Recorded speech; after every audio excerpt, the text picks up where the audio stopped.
Well folks, here we are back on the bank. It's been about 4 months since I've last done a video, and that's been not because I've lost interest, but we've moved house there about 2 months ago, and we've been decorating loads of other things going on at home.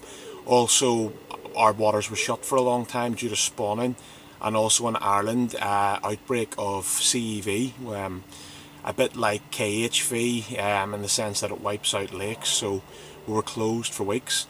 I wasn't actually going to do a video today, but I've started fishing a syndicate I joined at the start of, was it maybe February, March, and this is the first time I've fished. It's 4 lakes, and this is the first time I've fished any of the venues, and I've just had a £13.9 common. I wasn't going to video because I wanted to get used to the place and see the ins and outs of the lake before doing it, but I've just slipped that fish back. And I've casted the rod back bang on the money where it was before. First time that I've had a fish using a multi-rig with a balanced wafter, so it's acting more like a bottom bait rig with the wafter just sitting above it, going along that D on a bait screw. So it done the business, like it nailed the fish. The mouth was pristine on the fish, so I just put a wee bit of propolis on the inside of the mouth just to protect the hook hold. But I mean, the fish was great. This lake is full of trout as well, which is quite annoying. There's brown trout being caught up to £10 and more in this place, which is amazing if you're into that, but unless you're catching them by design, you know, they are to this water what bream are to every other water. We're not here for that. But it's hard to know when you get that initial run, but that fish just sent the bite alarm like a bat out of hell, so it was absolutely brilliant. It wasn't a long fight, only about 3 or 4 minutes. I'm thinking that's a fish, you know, just under £14. They go up in here at the minute, the lake record's 28, and that's after spawning. It's a fairly new venue, this. It's only been open a few years. It had a stock of carp in it before, and it's had a stocking twice now, I think, of fish. I'm fishing the second last peg. The last peg is not accessible at the minute due to snags. There's a work party tomorrow to sort that out. Unfortunately, I'm not free, or I would come down for that, but I've got a fish. The net's wet. A lot of people said on the first session, you know, don't expect anything, and I wasn't, genuinely, and it's got no fact to the skill of my own. It's just been pure luck. I've been told by 2 or 3 people in the last day or two. I arrived yesterday morning. I didn't get fishing until about dinner time due to peg issues. I was waiting for a guy to leave. There's 8 pegs, I think, here. One was out of commission, as I said. There was a guy fishing down the bottom end, and he was across 2 pegs, and I didn't want to make him move his rig because well, he had all the bait already set there, so I thought I'd wait for the peg that was here, and it's worked out in my favour. I've had a fish, so I'm very happy.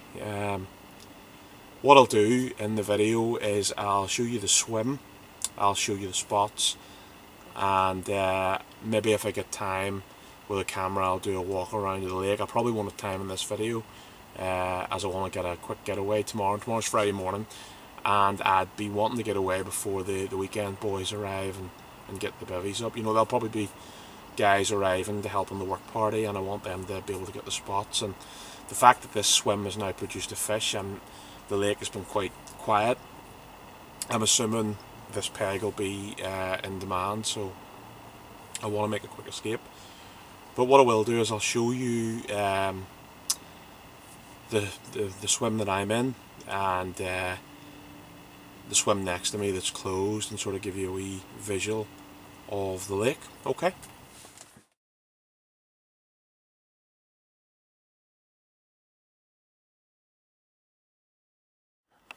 Hopefully you can see that. I'm fishing the Fox Super Brolly Mark II. As you can see on the platform here, it's quite restricted. You've got steps up to the gate there, and an absolutely brilliant predator fence there. I had forgot myself yesterday because I'm fishing quite a lot of urban venues, and I was talking to a guy, stuck my 2 hands on either side of the predator fence and give myself early defibrillation, which was excellent. 2 rod rule here in the summer, so I've got the Jag buzz bars there in with the stage stands. I've got an area over there for the unhooking mat, unhooking cradle, sorry, the net. I was making a cup of tea out here. As you can see, the bivvy's in absolute state because getting that fish, ripping the camera out, getting the scales, finding everything, there's not much room in there anyway. As you can see, there is the next peg down to me. That's the one that's out of bounds at the minute, and it's fishing up to that corner there where the bush is. And if you can see, there's a lot of snags in the water there, and I think it's like a Christmas tree with the amount of leaders and things attached to that tree.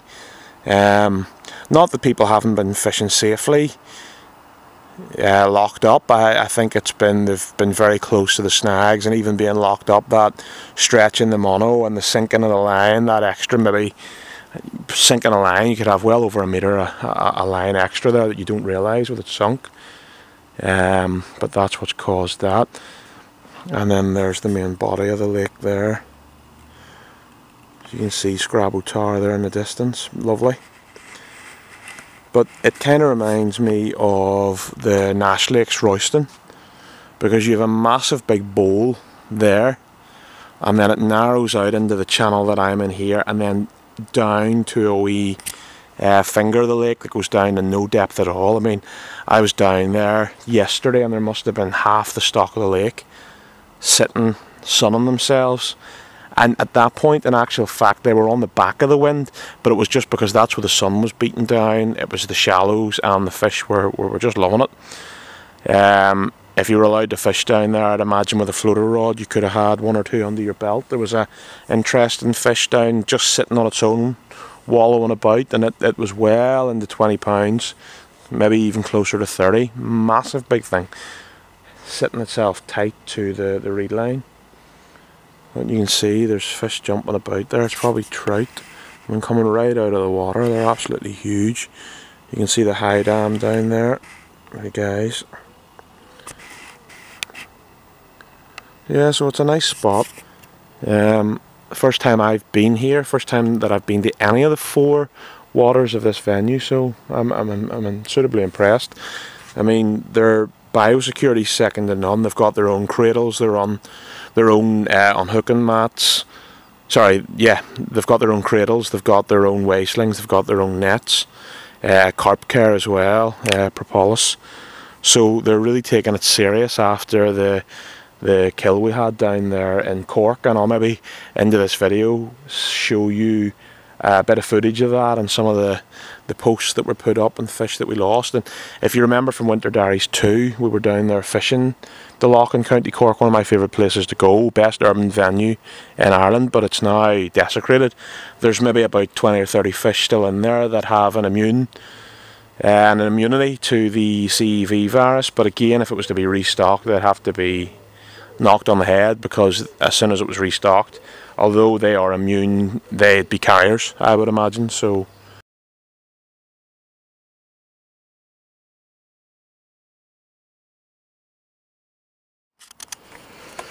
well, folks, that awkward moment when it runs off and it's a 4-pound friggin' brown trout, eh?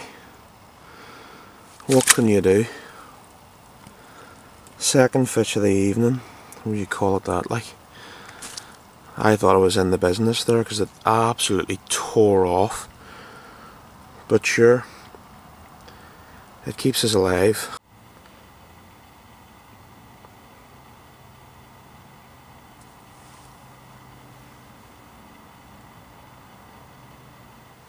Well, we're near the end of the session now.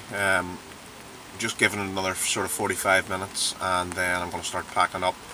The weather's changed, started to get a lot of rain now. The wind's still blowing into my corner where I'm fishing, so it could be promising for another bite before we go, but in the space of an hour I don't think much is going to happen.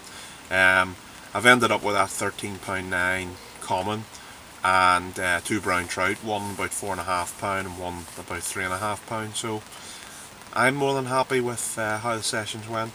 I just need to go back home and have a think about what I'm going to change when I come next time. I've been fishing now on both rods, multi-rigs as a bottom bait, with a wee wafter on the bait screw just sitting above it over a bed of micro pellet. The deal with this lake is people are really filling it in with bait. I just wanted to nick a bite over 2 nights, so I haven't done a lot. I've boilie sticked maybe 20-30 essential cell over both of the rigs, not all at once. I was trickling sort of 5 and 6 baits in throughout the course of the time here, plus a couple of mini spawns of micro pellet and a PVA mesh bag of micro pellet. You're talking over each rod about a quarter of a kilo if even, you know, not a lot of bait at all to nick one bite. I think some of the fish in here are close to 30 pounds, so they'd have what I put in one mouthful, and it has worked over people filling it in. I can't use the bait boat in this swim, which is great because it puts a lot of people off. A couple of times I've ended up, because I'm fishing that close to the far bank, if I've been a wee bit off on my cast to the right, I've just nicked the tree, and I've had to bring it in and do it again. I haven't got caught, it's literally just skiffed the edge of the branches, and I've been worried that the rig has maybe ended up with a bit of sycamore leaf or something on it, so I've brought it back in. But overall, you know, for the first time here in the first session on a new lake and having caught on somewhere that's known to be quite difficult, I'm more than happy. I was talking to some of the guys who were saying there's been people here who have had maybe 20-30 sessions on this lake and are yet to get a fish. So yeah, we'll just see how the last hour pans out. I'm going to go home tonight and tie up some more multi-rigs for the next session. It's not something I've used an awful lot of. I did for a while, and then when the Ronnie rig came out about 2 years ago, I moved over to it because I was mostly using the multi-rig as a excuse me, I was mostly using the multi-rig as a pop-up rig, and it's great because if you've the knot and the loop really small, you can have that pop-up sitting low to the ground. And I think the more people start using a basic bottom bait rig and a Ronnie rig and hinge stiff, the fish start to get used to it. So I was just trying to get something a wee bit different again, and the fish was nailed. Like, there was no way that fish was coming off.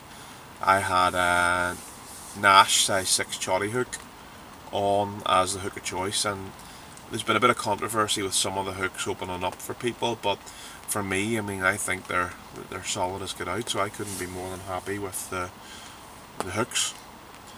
But yeah.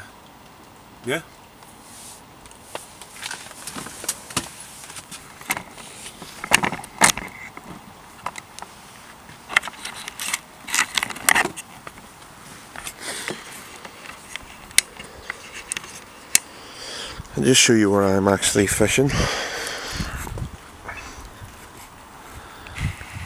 If you look over to the far bank there, if we can get focused in, there's a bit of a gate. I'm just at a wee bush to the right of the gate. The second rod, I'm literally fishing under the rod tip there. I found a wee flat bit that doesn't shelf off as harsh as the rest of the lake, and I've had a trout off it. No carp as of yet. If you look up the channel there, I mean, that's what's out of bounds at the minute, up at that sort of bush there in front of us. But right up there, I mean, I had seen fish feeding yesterday, and also fish just sunbathing, about 30 carp just sitting there. And when I first arrived, there must have been half the stock of the lake, as I say, sitting up there. But the weather has changed, it's raining. I know the guys down there are starting to get the bevies moved, ready to go. But it's been a good session overall. I mean, I can't complain. I got what I came for. And it's just now looking at the game plan and seeing what we can do.